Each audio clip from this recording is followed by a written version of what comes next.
Welcome to the latest episode of About Hungary, the truth about Hungary, and that is the Bold Truth About Hungary podcast.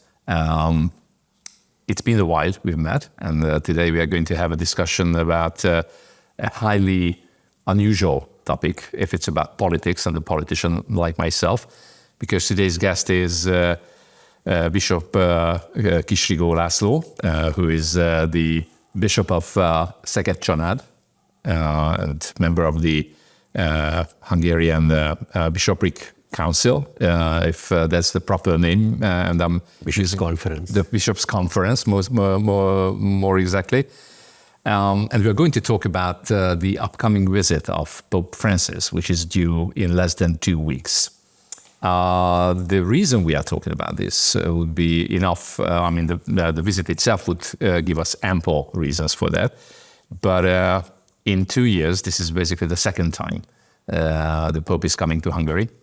And it's the third occasion he is meeting Hungarians in Central Europe. Tell us about the secrets, why, and what's the reason? If you look around in the international press, in diplomatic circles, many are guessing what the real reason is that the Pope wants to come to Hungary. As a matter of fact, insists to come to Hungary for an apostolic visit this time. Well, as you have mentioned, he's going to visit Hungary for the second time in little more than 1 year. Last time was the occasion of the closing Mass of the International Eucharistic Congress. And in fact, many guessed about the reason of his coming just for that Mass, because he arrived to the Mass from the airport, and from the Mass he left to the airport. Just not interrupting you, but if you recall this, 2 years ago, indeed, that was a fly-in, fly-out, as they say, visit. Basically a couple of hours he spent in Hungary. But it was my impression, you should know that at that time I was in charge of the organization on behalf of the Hungarian state, like this time too. And he really liked the visit. So apart from the very fact that he wanted to come for the closing Mass and the ceremony, he also liked Hungary and the visit itself. Yes, and already on his way back from the Mass to the airport, he expressed his decisive intention to come back for a longer time within the near future to Hungary, and in fact this is what he's doing now. Of course, I don't know the real reason of his very short visit last time. It's quite clear that he came only for the closing Mass, but many said that he was told, or even in his surroundings, some urged him or advised him not to spend too much time in Hungary because of different reasons. But I guess he realized that he was a little misled about Hungary in many ways. And he's coming back because he realizes that his coming back here, his visit here for us Christians, Catholics in Hungary is first of all, a strengthening, a confirmation of our efforts to live as Christians, to live our faith and be witnesses to our faith in this present society. And more especially, we take it as an encouragement, the strengthening of our efforts to stand out and protect and defend our Christian values, which in fact are not only Christian values, but are real European values. And what's more, they are universal, eternal human values. If you give up these values, if one gives up these values, then it leads to self-destruction. And we seem to be, with all humility, one of the few societies, nations in Europe who really think this way. Well, I intended to drive this discussion anyway to this direction, but these past couple of sentences you just mentioned are testifying about the very deep faith in your personal, but also the Hungarian Catholic Church's mission, not only in Hungary, but I believe in Europe in general. And we don't have to be shy about some elements, actually, of those bits and pieces by which many question the reasons and ask about the very validity of the decision behind the Pope's decision to come to Hungary. There are a couple of elements actually which probably come to the forefront, and we would discuss here because that would be interesting for the international audience. Because Hungary was and is for over a decade by now in the focus of criticism, talking about Christianity, the renewal of Christianity, emphasizing that European values, Europeness itself is based on 1,000-years-old Christian values and structures. Without Christianity, as the founding fathers of the European Union, as a matter of fact, have stated, Europe is going to become non-existent. Do you think that these criticisms are having an effect on the apostolic visit and the Pope's mind? If we can guess a little bit, are they strengthening or reaffirming his dissolute behavior regarding the visit? And of course, we shall come back to those elements actually we have to talk about, and that is the relationship of church and state in Hungary, what we mean by that. Well, I am convinced, of course, privately, because I cannot think or speak in the name of the Holy Father, but I am sure that the main motive of his second visit, his visit to Hungary within such a short time, is to reinforce, to strengthen, to encourage Hungarian society, as I said before, in standing out for our values. Because it seems that in the greater part, I don't know, greater or not, but in the so-called western part of Europe, the reason I don't know, but perhaps the well-being of many decades after the Second World War, the so-called consumer society, has taken away the immunity of the society from against such evils as the lunatic or insane ideologies that are dominating most parts of Europe nowadays, which are exactly a form of, I don't know, it is very strange, those who call themselves proudly to be living in the highest level of democracy, or the most developed democracies, have the paradoxes. They have changed their society into a ideological dictatorship of nihilism. And this clearly will finish with ending up one's identity, and it's really self-destruction, suicide of the society. And many don't seem to realize this. Common sense seems to have disappeared from these societies. My sense is that what you're talking about is independent from political sides. Yeah. So what you suggest here, the values you are basing your argument here, is not dependent on leftist or rightist political perceptions, social democrat or conservative, because if there's faith, if there's a proper attitude to these values, and that is how society is built up, how the fundamental values of societies cannot be questioned, how the atomization of society should be prevented because that directly leads to the evil you are talking about, then we immediately basically have a common ground for discussion. I mean, state and church in that respect.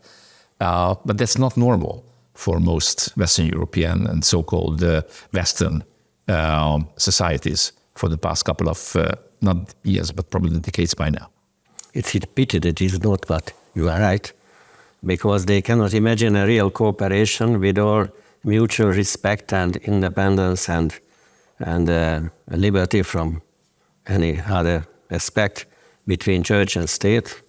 The real separation has taken place in Hungary as well, and we are very happy, glad with that. But at the same time, it is a very urgent duty, I think, of both the state and the church in this particular situation to cooperate for the welfare of the whole society. It is quite evident, and this works. My impression is, or rather, it's not simply a conviction, but we can have many proofs and factual elements of what I'm going to tell you, is that for the past over a decade by now, the renewal or the reconfiguration of cooperation between state and church has got a new meaning. As a matter of fact, in our perception, and this was obviously very intentional on behalf of the present government, was the rejuvenation of this cooperation, because to be able to preserve those values we've been talking about, we also have to be instrumental, not simply by declaring cooperation or providing the money actually that is, say, as an earthly manner issue that is required for the church to operate. Can you name those areas where this cooperation manifested and worked according to the standards of the 21st century? And it's very important to emphasize this, that this is not a retrograde kind of approach. That's we're not turning back in time where we cooperate and work together with the churches, but rather the other way around, and that is we think about the future, we think about the challenges, the requirements of the 21st century. Well, the greatest part of this cooperation aims at fields of the so-called public service. That's how it's called in most countries. For example, in some Western European countries, a Catholic school is considered to be a private school. Here in Hungary, a Catholic school, a school run by the Catholic Church, is a public Catholic school Institution, that's right. And it is not so much the church that is helped financially to run its school, but it is the parent who decides and has the liberty and freedom to choose which school to send his or her child, and he cannot have more burdens than anyone else, and someone who sends his or her child to a state school. So it is not the church that is privileged, but equal rights and possibilities and chances are given to everyone.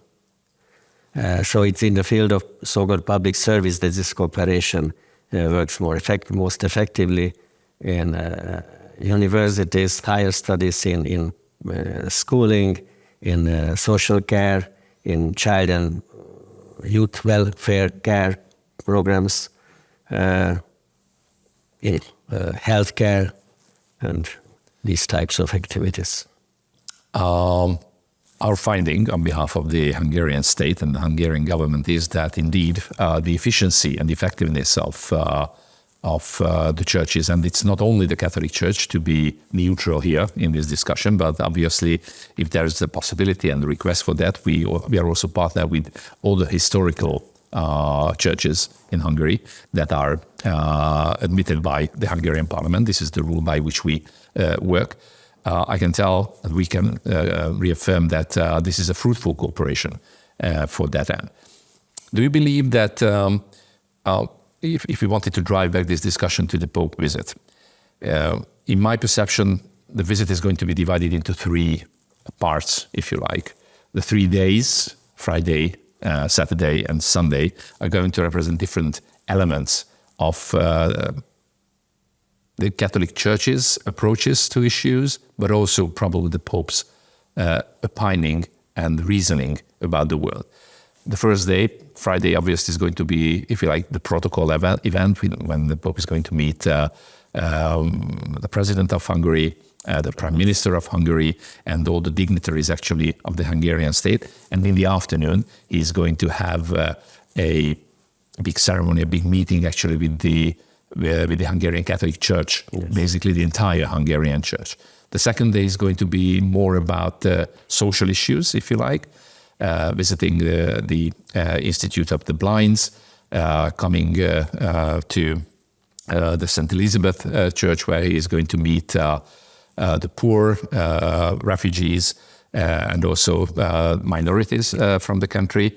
And in the afternoon, there's going to be a very big meeting of With the youth. with the youth, which obviously probably is the highest point in many respects of the social event, because Probably the most emotional. most emotional one, and I believe you should elaborate on that, because I believe for the Pope, it's one of the main reasons actually that he insisted that he wants to meet the youth, and there are going to be over 10,000 who are coming from all over, not only from Hungary but probably beyond the borders of Hungary. And Sunday is going to be the Holy Mass, which obviously is going to invite and attract the biggest audience and attention on behalf of the Hungarian public. And also, as a recognition of these institutional cooperations, a visit to Pázmány University. One of the three Catholic universities. And that's right. And as a matter of fact, not one of the departments that are dealing with the humanities, but it's going to be a department which is dealing with earthly things, and that is the scientific elements of our existence on Earth in the 21st century. Do you believe that this tripartite division is the right one? And what's your attitude towards especially the second day and the third day? Well, of course, this is very practical, and the division you made is very correct, and that is not by chance, I suppose. But we should, of course, realize that the visit of the successor of Peter in the 21st century is not similar protocol-wise to the visit St. Peter paid to Christian communities in the first decades Very well. of the first century. So some practice has developed and some protocol has to be fulfilled. But it is, first of all, a pastoral visit. He's coming to visit the Christians living, Catholics living in Hungary, and encourage them, confirm them in their faith. And it's also a state visit, which is a chance to deliver many messages about those values we were talking about, and about the necessity to stand out and protect these values, represent these values. And yes, that's, I think, the double aim of the visit. What would be the message? What would be the main elements of outreach if it's about the Holy Mass on Sunday? Well, I could tell you more about this after the visit of the Holy Father. He's preparing, as always, a homily, a speech he will deliver during the Mass. It will certainly be a homily, which means an explanation in some ways of the Holy Gospel read during the Mass, and he will deliver those messages he thinks important to the whole Catholic Church in Hungary now, I'm sure. How does the Church prepare for the visit? Tell us little secrets about preparations. Well, I don't know if it is a secret, but everyone knows that some months ago the question has been even raised of his visiting also other towns in Hungary. First, it was also considered that he could visit the other two Catholic universities in Eger and in Szeged. In Szeged, there is an interesting connection. There is a French physicist, a Nobel Prize physicist, who is leading a project in the Laser Research Center in Szeged, Right. who is also a member of the Papal Academy of Science. And he must have mentioned his activities in Szeged to the Pope, because it was even considered seriously first in the former preparation time that he could even visit Szeged, but I'm sure because of the limits of his health that had to be given up.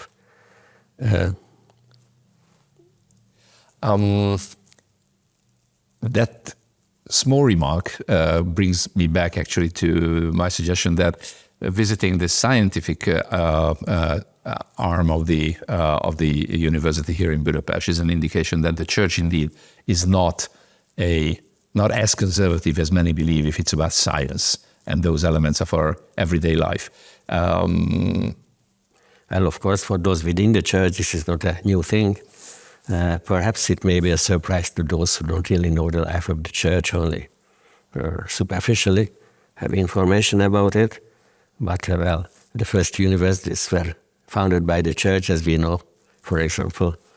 So science and faith are always important issues. The relation of science and faith is always an important issue in the teaching of the Catholic Church, in the living of the Catholic Church, in the life of the Catholic Church. And back to youth, I think Pope Francis is following the footsteps of John Paul II, who we all know laid always very heavy emphasis on meeting the youth anywhere he went in the world. And the youth were very eager to meet him in very great numbers all over the places. Very well. This brings us to maybe one last element and last issue I wanted to raise for you. Back in October 2021, Pope Francis has called for a synod to adjust to the 21st century church. And all we've been talking about can be illustrations or rather practical elements actually in that process leading towards the content and the process of this synod.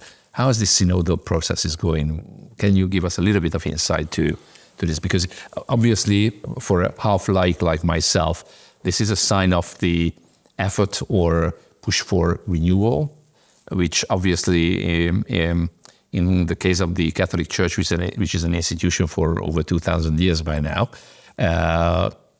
might not be such a unique thing, because it's probably is a continuous effort actually to readjust and adjust to the challenges, the realities of the times. Yeah, just what I wanted to say, just right from the very beginning.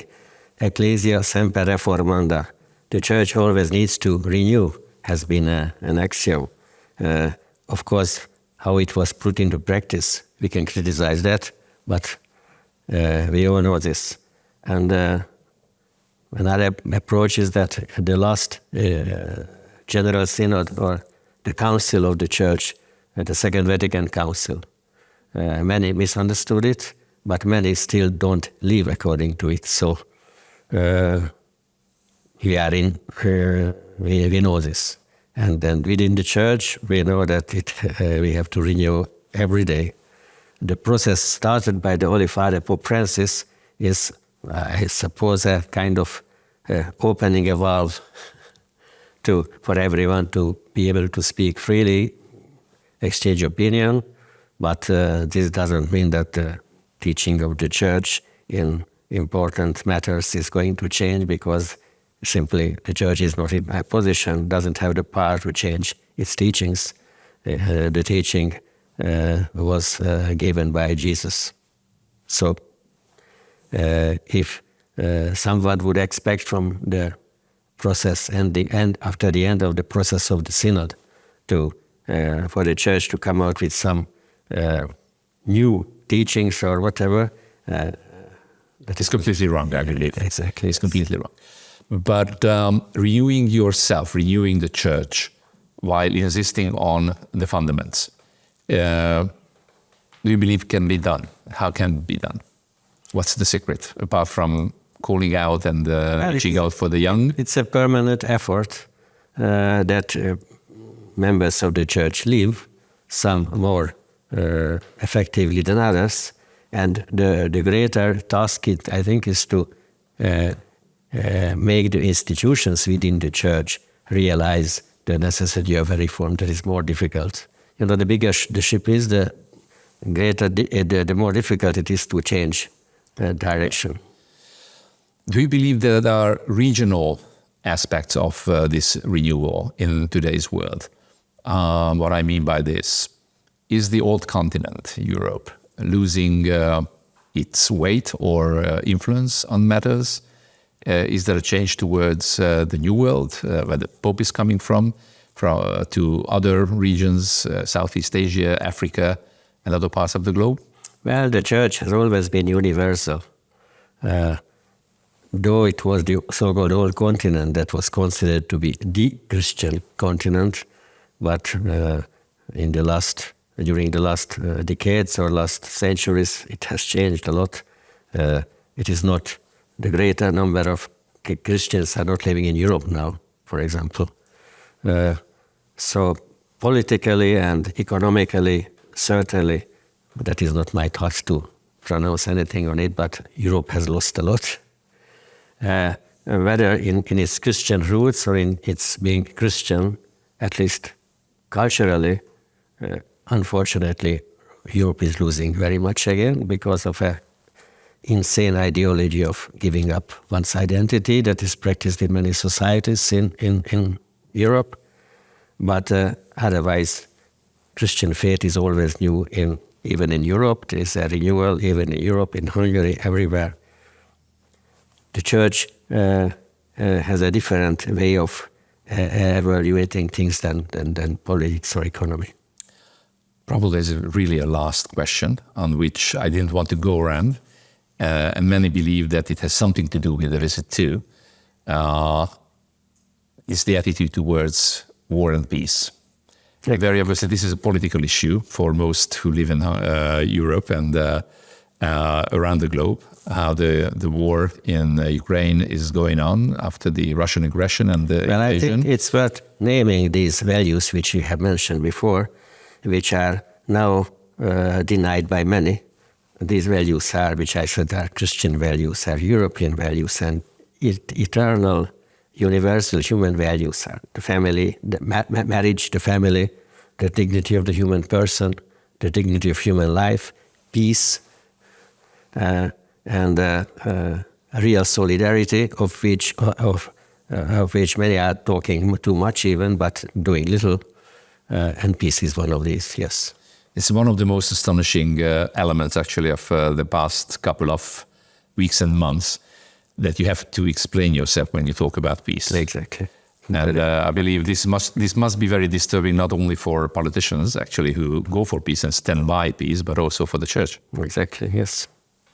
You're right. Very well. Let's leave this question kind of open, half open.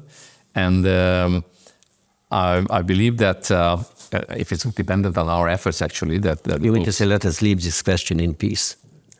Let us leave this question in peace, but half open and hope for peace coming as soon as possible. But let's hope that the visit of the Holy Father is going to contribute to that effort, and that we might come back to evaluate the results of the visit after the end of April, and that is the 28th, 29th, and 30th of April, when Pope Francis is visiting Hungary. Thank you for your attention. Keep in mind that we always say what we mean, and we always mean what we say in the Bold Truth of Hungary podcast. Thank you for your attention.